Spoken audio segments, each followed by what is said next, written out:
But the recent letter from Republican senators was out of step with the best traditions of American leadership, and wanted to ask, what was the purpose of this letter? There appear to be two logical answers. Either these senators were trying to be helpful to the Iranians or harmful to the commander-in-chief in the midst of high-stakes international diplomacy.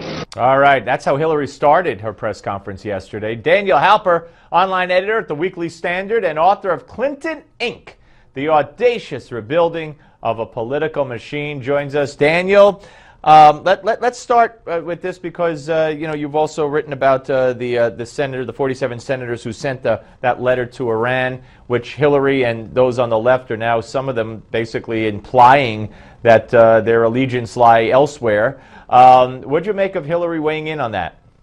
I couldn't help but look at those remarks in the context of why she was holding the press conference to begin with. Obviously, she's under a lot of fire right now from this email scandal, which frankly is not just a Hillary Clinton scandal. It's also an Obama administration scandal and how they follow the rules and the record-keeping regulations that govern them. And I couldn't help but realize that over the last few days, the Obama administration has kind of been pushing Hillary Clinton out on her own. They're saying, this is Hillary Clinton's scandal. If you want questions answered, you got to go to her. We can only tell you what we know, and we don't even know very much. And in that context, her remarks sounded to me as though she was sending a signal to the Obama administration saying, I'm with you. I'm not gonna leave you guys. I'm gonna help defend you guys out in public. And it was sort of a signal that she is not deserting the Obama administration, and of course she would like for them not to desert her either. So I kind of didn't really take it to have any bearing on the Iran deal whatsoever, a deal that she has sent mixed signals over the last couple of years. Rather, I took it to mean sort of, again, this political signal that she is with the Obama administration and she wants them to be with her. Very interesting. And just to digress a little bit, I don't recall what Hillary's official position was on Nancy Pelosi's trip against the wishes of President George W. Bush when she went to Syria to meet with Assad, and also spoke on behalf of Prime Minister Olmert of Israel, who later said, I never said that. So I wonder how much hypocrisy there is here. Actually, she was complimentary of Nancy Pelosi, and there's the 2003 video going around the web where Hillary Clinton clearly says that it's patriotic to speak out against the commander-in-chief and just to say what you believe in, especially if you represent the American people, which these senators do. These senators, 47 different senators signed this letter, and they each have their own constituents which they're trying to represent and whose interests they're trying to represent in Washington. And so obviously it's hypocritical if there was a policy that Hillary Clinton agreed with. There's little question at all that she would compliment these senators. Of course, they're Republicans and she's a Democrat, so that's how things went down. Yeah, all right. Now, let's talk about overall her performance. When she said at the end, the server remains private.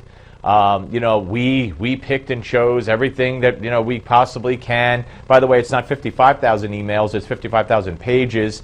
How poorly did she do? I mean, she didn't. Nothing is new except from the day before she spoke out, except she doubled down. Well, if it were anybody else whose last name isn't Clinton, their political careers would be over after that performance and after all these questions have been raised and all this stonewalling. The fact that she's a Clinton means that maybe she can hang on because the Clintons have a way of hanging on that other politicians have not yet figured out how to do so. But it was a bad performance. She showed that she was shaky, she was rusty, she was not able to answer the most basic questions. Just her basic excuse was that this was an act of convenience. Well, since when is it more convenient to have a home server in your house rather than using somebody else's server? Yeah, well, if that were the case, everybody would have a home server, and of course, very few people do. So it just didn't stand up to scrutiny at all. And of course, she didn't let herself be scrutinized for that long. It was a very controlled setting where her press agent in the corner appeared to be calling on the members of the press that he wanted her to have to answer to, not that they were just assembled.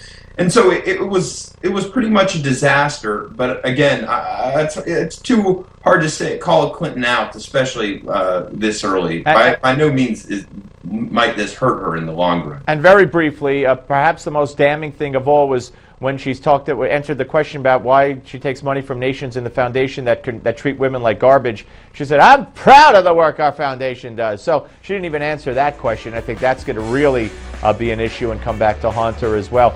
We shall see. But Daniel, keep up the good work. We appreciate talking to you, sir.